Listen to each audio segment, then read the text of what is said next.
இந்த மலை பார்ட் 2 பார்க்க போறோம். வாங்க.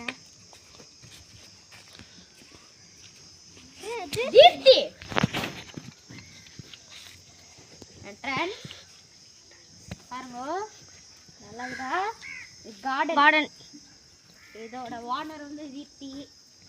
இது என் வீட்டு அண்டு பிரியதர்ஷினி. இது முத்து கார்டன். பாங்க, ஒண்ணுமே இல்லை, பிச்சைக்காரன் ஒண்ணுமே இல்லை.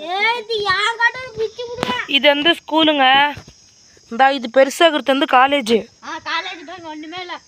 இது வந்து பெரிய மலை பாருங்க, மருத மலை பாருங்க பாருங்க, பெரிய மலையாகடா, 1000 ஃபீட்டு. அது அங்க இவ்வளோ பெரிய மலை கட்டிக்கிறோம். இது வந்து ஒரு பில்டிங். பில்டிங் பாருங்க, இத்தனை சைடு இருக்குது. ஓகே வாங்க, நாங்கள் ஃபுல் வியூ காட்டலாம் வாங்க. நல்லா இருக்குது. நான் இதுக்கு 5000 லைக் வந்துச்சுன்னா இதுக்கு பார்ட் 3 போடுறோம். ஓகேவா?